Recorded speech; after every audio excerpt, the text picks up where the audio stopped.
A esta hora de la mañana vamos a saludar con el ex gobernador del Guayas y candidato asambleísta por la Revolución Ciudadana, el ingeniero Roberto Cuero, con quien vamos a conversar los próximos minutos. Ingeniero, buenos días, gracias por acompañarnos, bienvenido. ¿Cómo estás, Jaime? Buenos días, un saludo cordial, un poquito agripado, así que ahí estamos en la pelea. Bueno, hay que seguir adelante a pesar a veces Sí, de las sí. adversidades. Ingeniero, usted como ex gobernador del Guayas, en algún momento ya hemos tratado estos temas de inseguridad, pero en este momento no podemos dejar de hablar del tema de inseguridad que vive no solo Guayaquil, sino el Ecuador entero, ¿no? Por todas las muertes violentas que vivimos, vemos a diario, las masacres que hay en las cárceles también. Se acaba de ir el quinto director del SNAI de este gobierno. Dice que se va por cuestiones personales, por la familia. Puede ser. Pero el gobierno todavía no ha anunciado al próximo director del SNAI. No sé si es que ya nadie le quiere aceptar cargos al presidente de la República porque ya le quedan 2 meses y medio, 3 meses de gobierno. No quieren quemarse en este momento en el gobierno. ¿Qué se puede hacer? ¿Qué debe hacer el próximo gobierno para solucionar los problemas de inseguridad que tenemos en este momento? Usted que trabajó en el tema seguridad desde la gobernación del Guayas. Gracias, Jaime, por la pregunta. Es una pregunta muy pertinente en estos momentos completamente duros que está viviendo el país. El tema de inseguridad no solamente le afecta a Guayaquil, no solamente le afecta a Esmeraldas, le afecta a Sucumbíos, le afecta a Los Ríos, le afecta a Tungurahua, le afecta a todo el país. O sea, a lo largo y ancho del país podemos observar que el Estado no existe, es un Estado fallido. Mientras estamos conversando en estos momentos, estimado Jaime, hay un problema nuevamente en la cárcel de Guayaquil. Eso significa que cada estado de sección que ha decretado el presidente Lazo y el presidente Moreno, porque acuérdense que el tema de las cárceles arrancaron el gobierno de Moreno, obviamente se ha incrementado el gobierno de Lazo, no surten el más mínimo efecto. ¿Y sabe por qué no surten el más mínimo efecto, estimado Jaime? Porque están completamente perdidos con respecto al enfoque, completamente perdidos. Es increíble ver cómo supuestamente alguien que se había preparado para manejar el país y supuestamente estos que aparecen ahora, ¿sí?, diciendo que ellos pueden resolver el problema, que no han hecho nada en su vida con respecto al tema de inseguridad o eventualmente alguna catástrofe más que pararse en una esquina o pararse en un hospital y tomarse fotos, ¿sí? O decir que la situación está controlada cuando vimos al actual ministro de Economía, ex gobernador del Guayas, Pablo Rosemena, decir en un video que se filtró, no se preocupen, todo está controlado, pero estaba fuera de la cárcel y se escuchaban todavía los tiros dentro de la cárcel. Ese un enfoque completamente equivocado del tema de seguridad, ¿no? Queriendo tratar de resolver un cáncer con una pastilla de paracetamol. Jamás van a poder resolver el problema porque el enfoque de ellos es distinto. Lo primero que hay que hacer, Jaime, en el corto plazo, que va a ser un gobierno de 1 año, 6 meses, 7 meses, es recuperar aceleradamente la institucionalidad en el tema de seguridad. Y por supuesto, diagramar ya con los números actuales una política criminal que intente reducir drásticamente esos problemas. Jaime, hoy algunos periódicos publican algunas cifras, pero que escandalizan. Nosotros en el 2022 cerramos con una tasa de homicidio de 25 muertes violentas por cada 100.000 habitantes. En estos 7 meses que van del 2023, esa tasa llega a 47 por cada 100.000 habitantes. Es una cosa de locos, Jaime, una cosa de locos. Es increíble ver la escala, la velocidad con la que se multiplican estas cifras estadísticas, ¿no? Que tienen que ver con inseguridad. Eso significa que ninguna acción que ha hecho el Estado ha surtido efecto. Ninguna acción. Esmeraldas, la última vez que revisé, estaba en 63.03 por cada 100.000 habitantes, considerada Esmeralda la 6ª ciudad más peligrosa del mundo. Cuidado, piensen que es solamente la región, no, del mundo. Así como vamos en el 2023, Ecuador aparecerá, calculo yo, entre los 4 o 5 primeros países más inseguros del mundo, no solamente la región. Es decir, este gobierno no da pie con bola, está completamente confundido, ¿no? Completamente perdido con respecto a los temas de seguridad, y es más que obvio que esté así porque, Jaime, lo que se ha detectado en este gobierno con respecto a la mafia albanesa, con respecto al asesinato de Cherres, es una cosa durísima, es una cosa durísima. Eso significa que este Estado, este gobierno, está comprometido hasta los cimientos en temas de esa naturaleza. ¿Cómo es posible que un Estado que esté comprometido en esos temas pueda un poco resolver estos problemas? Es obvio que no lo van a hacer, estimado Ana. Ingeniero, yo el día de hoy estaba revisando un video donde una periodista de Coavisa entrevista a un guía penitenciario, no de acá de Guayaquil, de otro centro de rehabilitación.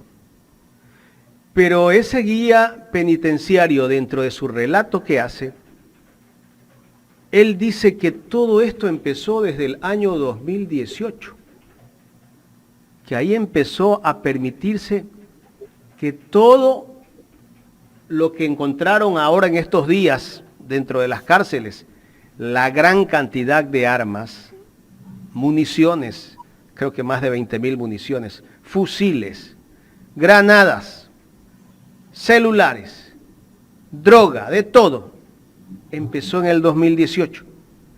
Yo siempre digo, creo que Moreno tenía un plan para destruir todo el sistema de rehabilitación. Empezó desapareciendo el Ministerio de Seguridad, Coordinador de Seguridad creo que se llamaba. Luego también hizo con el Ministerio de Justicia. Pero todo esto parece ser que se elaboró un plan, porque él habla del 2018 para acá, que quien controla los filtros dentro de las cárceles es la Policía Nacional, quien está en el filtro, y que por allí entran los fusiles, por allí entra todo.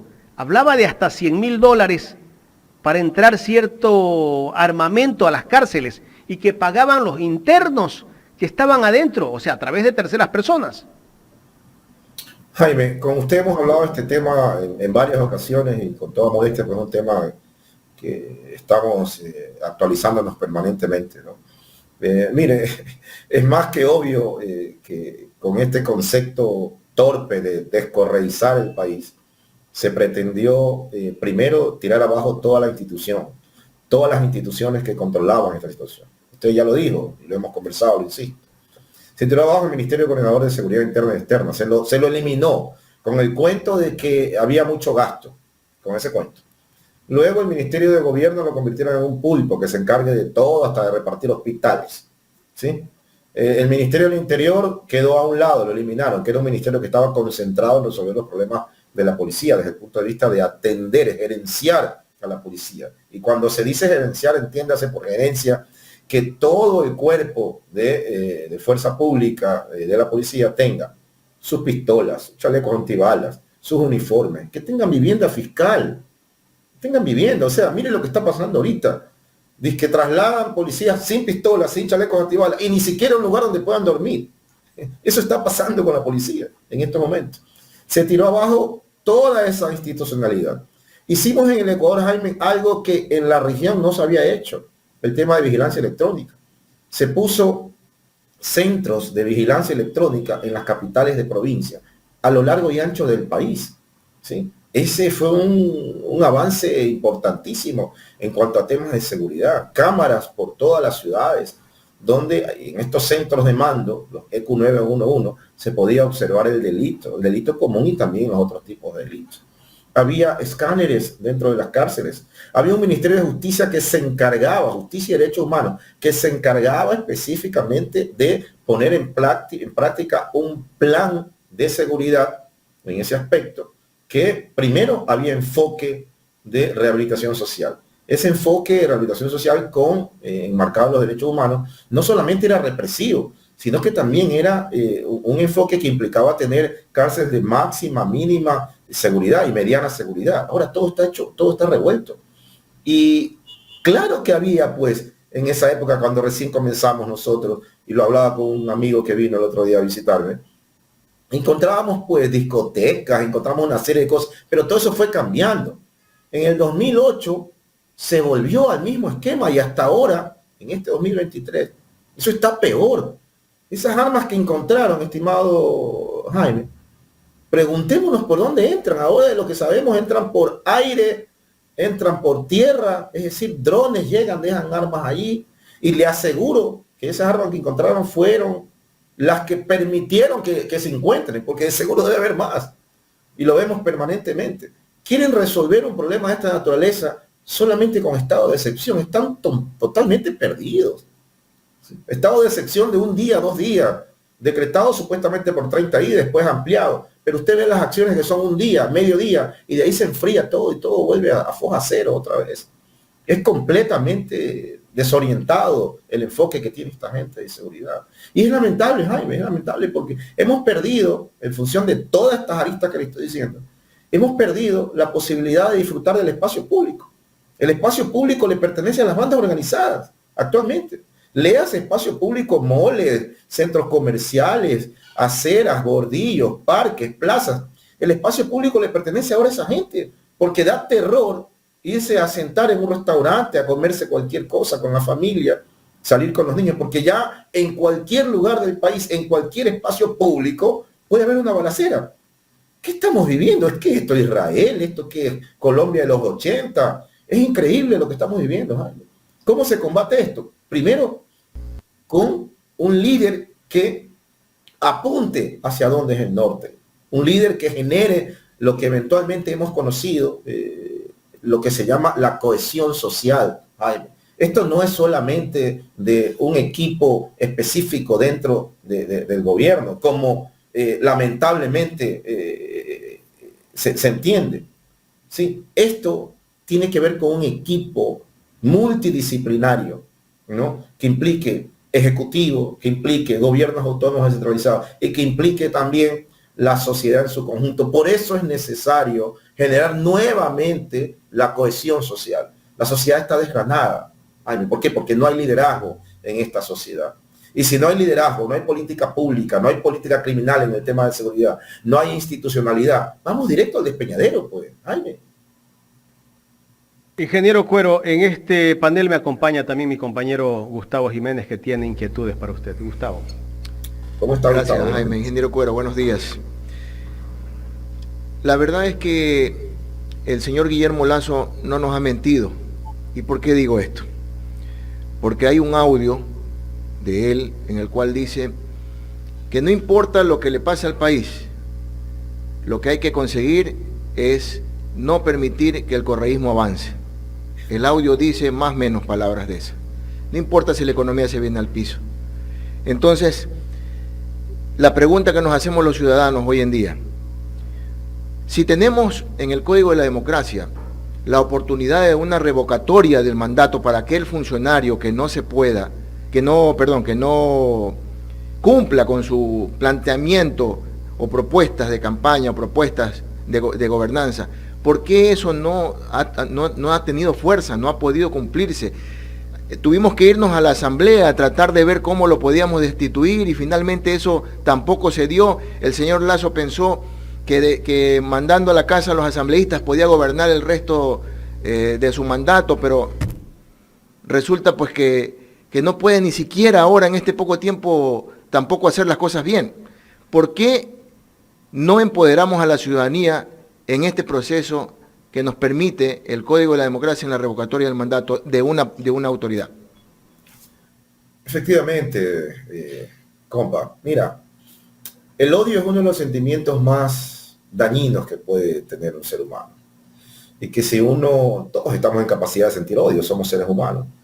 Pero si uno no saca de sí, digamos, de tu corazón y de tu mente ese sentimiento, es tan perverso ese sentimiento que termina haciéndote daño a ti mismo. Si Lasso pensó que eliminando el correísmo iba a mejorar la condición de vida de sus ciudadanos, está completamente equivocado. Porque esa eliminación del correísmo le está pasando factura inclusive a su entorno familiar. Si piensan que porque viven en una ciudad amurallada, a esos lugares no le va a llegar la inseguridad. Si piensan que por descorreizar el país y tirar abajo la institucionalidad, independiente de quién la haya hecho, si algo funcionó, estimado periodista, si algo funcionó, no importa quién lo haya hecho. Si funcionó, lo lógico es mantenerlo. Si funcionó, lo lógico es hacer eso una política de Estado, no una política de gobierno. Sí, porque estamos hablando de la vida de los ciudadanos. Entonces, esta gente que piensa que porque ellos viven aparentemente en una burbuja, ¿sí?, hacia esa burbuja no le va a llegar estos temas de inseguridad, está completamente equivocado. No hay latitud en el país que esté exenta, que esté a salvo del problema que se ha generado por descorreizar el país. No hay latitud, estimado periodista. Por eso es importante recuperar la institucionalidad. Por eso es importante generar este parámetro que se está calificando o se califica por parte de los sociólogos como la cohesión social, donde un líder marca el norte, donde un líder dice cuál es el camino, donde toda la sociedad hace fuerza común, por eso, donde hay varias aristas de la sociedad que trabajan para eso, empresa privada, academia, ciudadanos, institucionalidad local. Y eso genera estas condiciones en las cuales se puede mejorar la situación del país. ¿Quién no sabe, estimado periodista, que en las cárceles se genera crimen? ¿Quién no sabe? Hasta un niño de 10 años conoce que las cárceles son orígenes de criminalidad, que de ahí se dan órdenes. ¿Quién no sabe? ¿No es lógico acaso, ¿sí?, tener una política pública enmarcada en mejorar las condiciones de este espacio, donde haya la división obvia, lógica, entre máxima seguridad, mediana y mínima seguridad, donde haya la observación lógica de hacer requisas permanentes a los PPLs, donde hay la observación lógica de incurrir en un proceso de rehabilitación social que no precisamente represión? ¿Me explico? No es lógico pensar eso. Si no lo hacen, algo está pasando, y es que es lógico también pensar eso, porque hemos visto cómo han salido salpicados con el tema de la mafia albanesa.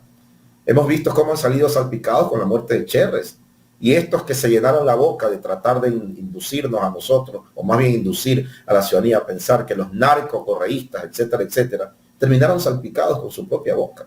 Es decir, si no hay ese criterio tan lógico de actuar en el sentido que estoy manifestando, es más que obvio que, insisto, estamos directo en el rumbo que nos lleva, estamos directo al despeñadero, estimado periodista. Ingeniero, usted habla de políticas de Estado, no políticas de gobierno. ¿Cómo conseguir esas políticas de Estado cuando tenemos un sector muy diverso, inclusive usted ha utilizado la palabra odio, que viene de todos los sectores, no solamente de lo político, también viene de la parte empresarial, porque hay empresarios que aunque se disfracen de prósperos, tienen su conveniencia y de acuerdo a esa conveniencia ellos apoyan a ciertos pensamientos políticos. Entonces, ¿cómo lograr ese consenso entre ecuatorianos, como lo logró Chile, como lo han logrado los propios Estados Unidos, donde las políticas son de Estado y no políticas de cada gobierno que viene para tratar de lucirse? Sí, o sea, ahí también tenemos que hacer un mea culpa con respecto a cómo somos como sociedad, ¿no? Yo creo que la democracia en países que están todavía en vía de desarrollo como el nuestro, son democracias que no terminan de consolidarse, son democracias que no terminan de cuajar, son democracias que no terminan de entender esa particularidad que acabamos de hablar, ¿no? ¿Cómo diferenciar una política de gobierno de una política de Estado? Las políticas de Estado tienen que, obviamente, ir enmarcadas en el desarrollo permanente de la sociedad, y esto tiene que rebasar cualquier bandera política, cualquier color político. Ahí hay falta de madurez de las personas que han optado o han llegado a la primera magistratura del país, de entender que una política de Estado rebasa quien la implementó. Sí quiero retirar, o más bien reiterar, el tema del odio, porque es un sentimiento que consume a mucha gente. Y por odio, mire lo que hizo, por ejemplo, Lenín Moreno, por odio, yo no encuentro otra razón, por odio, comenzaron a desmantelar toda la política pública que habíamos implementado. En este caso, del señor Lasso, hay gente que odia también, pero hay gente que tiene intereses. Si usted revisa las utilidades de los bancos en estos momentos, que es el entorno del banquero, bueno, ese entorno está muy bien. Yo leí una noticia el otro día que el Banco del Pacífico, ojo con lo que voy a decir, había tenido utilidades que nunca en la historia se habían reflejado. ¿Y cómo es que querían vender el Banco del Pacífico? Averigüen quién quería comprar o quiénes querían comprar el Banco del Pacífico. Es decir, los intereses de grupo también hace que lamentablemente se pierda el horizonte de la gran mayoría de ciudadanos y se busque solamente privilegiar a esos intereses. Yo me quedo completamente absorto, estimado periodista, cuando observo, cuando veo, cuando leo, cuando comienzo a revisar las cifras, ¿no? Que estos grupos, estas áreas, tienen unas utilidades tremendas, increíbles. Y me quedo absorto también, eso solamente me dice a mi lógica, que no les interesa lo otro, ver cómo no son capaces, por ejemplo, de declarar en emergencia a la Policía Nacional para comprar chalecos antibalas. Se han gastado solamente el 8% del presupuesto de la Policía Nacional. Es decir, todo lo que estamos viviendo para ellos no es emergencia. No son capaces de declarar en emergencia ese espacio, la Policía Nacional, para comprar chalecos antibalas, para comprar municiones, para comprar pistolas. ¿Cuál es el enfoque de esta gente? No sé si me estoy explicando. O sea, obviamente están preocupados de sus intereses, están preocupados de su utilidad, están preocupados de su enfoque. Están preocupados de que a Ecuador se lo vea casi perfecto en el contexto internacional desde el punto de vista de deuda pública, cuando la deuda social, ¿sí?, está prácticamente dándonos muertos cada día, porque el enfoque que esta gente tiene de seguridad no les alcanza a comprender que si no se atiende la deuda social, si no se atiende los sectores desposeídos, si no se atiende a los barrios populares de Guayaquil, a los barrios populares de Esmeraldas, si no se atiende a todo este concepto, esta franja que está básicamente en las fronteras de Colombia, si no se atiende a esta gente, si no se acortan esta distancia entre los que menos tienen y más tienen, ¿sí?, si no hay ese enfoque de volcar todo el andamiaje social a estos sectores donde más deprimidos están, siempre va a haber un caldo de cultivo para la delincuencia común y ese caldo de cultivo va a ser tomado por la delincuencia organizada. Hay que arrebatarle esa base social de la delincuencia organizada, hay que arrebatársela, ¿sí? El Estado tiene que arrebatarle esa base social a la delincuencia organizada, que es la delincuencia común, que es las zonas deprimidas. Hay que mejorar las condiciones de esas zonas deprimidas para alivianar un poco esa posibilidad que estos jóvenes, estos chicos que eventualmente su primer delito es por hambre, por satisfacer una necesidad básica, terminan en las garras de la delincuencia común y luego en las garras de la delincuencia organizada. Ese enfoque no lo tienen. El enfoque de ellos es un enfoque represivo, no tienen un enfoque preventivo. Si no tienen ese enfoque preventivo, esto va a ser un círculo vicioso. Claro, y mientras tanto, este gobierno se vive condecorando entre ministro y presidente como una forma de burla, diría yo, de todo lo que estamos viviendo los ecuatorianos. Pero, a ver, ingeniero Cuero, es responsabilidad entonces de la Asamblea que vamos a elegir pedir respuestas por todo esto que ha pasado, por todo lo que nos estamos viviendo y hacia dónde nos están llevando. Y también es cuestión de que la Asamblea Nacional comience a trabajar en el estudio de las leyes necesarias para la reforma que el país requiere en temas de seguridad. Por ejemplo, yo leía entre las propuestas de la candidata Luisa González, ella decía que hay que recuperar la institucionalidad.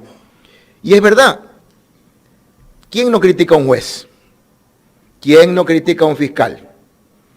¿Quién no critica que no hay instituciones de seguridad pública como la que perdimos, la que decía justamente Jaime hace un momento, el Ministerio Coordinador de Seguridad, el Ministerio del Interior, en fin, no hay institucionalidad que nos permita aglutinar una responsabilidad en sí.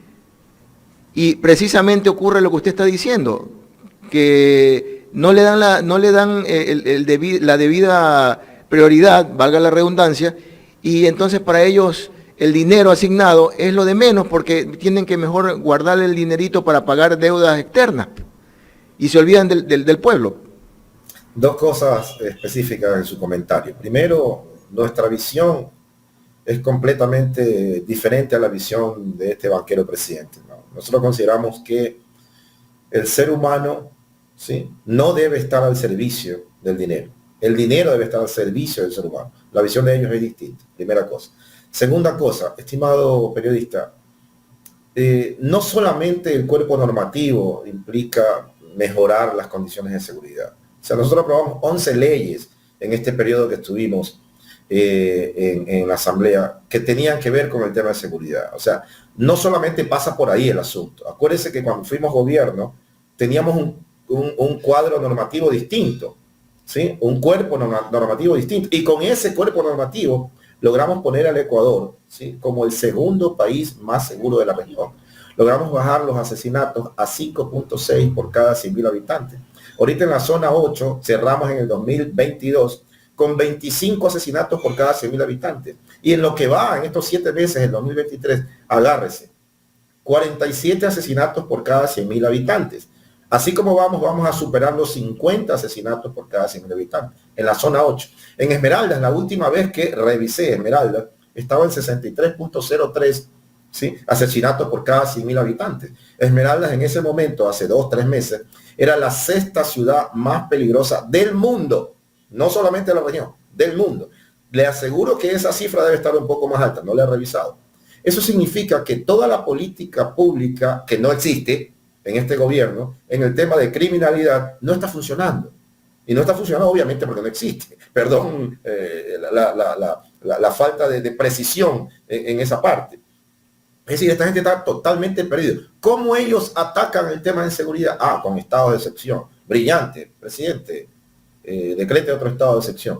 Esos estados de excepción no sirven para nada si no hay una política criminal, si no hay una política pública, si no se intenta recuperar la institucionalidad de la manera más rápida, si no se entiende que el tema de las cárceles, el tema de los PPL debe ser manejado a nivel ministerial, que hay un equipo de trabajo permanentemente en eso, que la fuerza pública debe tener ese enfoque. Un niño de 10 años sabe que desde las cárceles se mandan a ejecutar delitos, ¿sí? Si no se recupera esa visión integral de la seguridad, si en los territorios, en las provincias, no funcionan los consejos de seguridad provincial, si no se articula con los gobiernos autónomos descentralizados, si no hay un líder que genere cohesión social, estimado presidente, estimado periodista, si no hay un líder que genere cohesión social, eso es importante para que las sociedades avancen. Cuando las sociedades generan en su conjunto, en función de liderazgo, en función de políticas claras, en función de horizontes claros, lo que se llama cohesión social, las sociedades avanzan. Hasta una familia, si no tiene el liderazgo de la madre, del padre o de los dos, esa familia puede perderse.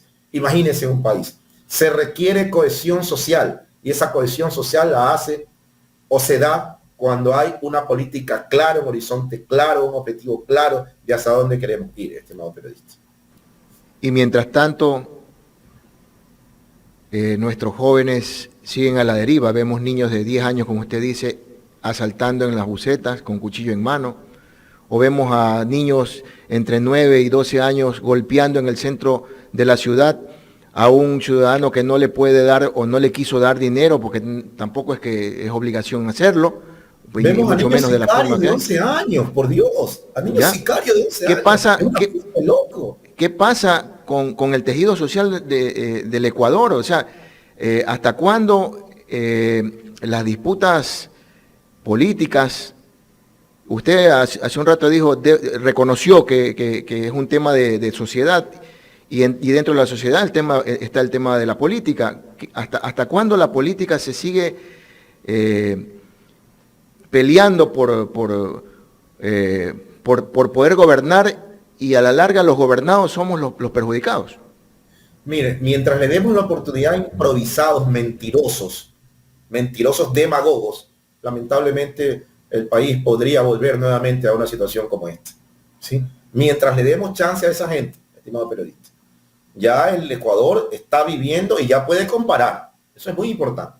Ya puede comparar. Si eventualmente hubo por ahí alguna distracción, si eventualmente quisieron confundirnos los medios corporativos, ya ahora sabemos que nos mintieron, ¿sí? Y ahora podemos comparar cómo estábamos desde el 2007 hasta el 2017 y cómo hemos estado desde el 2018 hasta ahorita.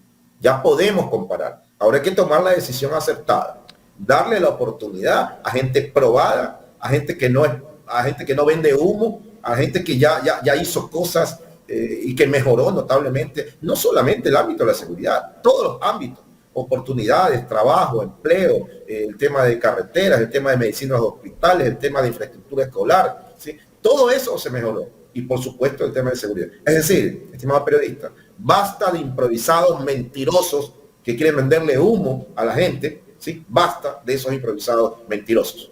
Finalmente, para darle paso al director, ¿necesita Ecuador una acción tan drástica como la de El Salvador? Mire, esas son visiones que hay que discutir. Aquí lo que se necesita primero es liderazgo, se necesita institucionalidad, se necesita una visión clara de qué es lo que se quiere, se necesita una visión clara de hacia dónde queremos llevar el país, se necesita mano dura en el tema delincuencial, se necesita mano dura, no se necesita aquí un blandengue que venga a hablar cualquier cosa, ¿sí? En ese sentido, estimado periodista, se necesita primero un horizonte hacia dónde queremos llegar y la cohesión social que genera esos liderazgos. Con eso podemos avanzar notablemente. Agradecemos al ingeniero Roberto Cuero Medina por su tiempo aquí en Los Especialistas de Ecuador en Directo.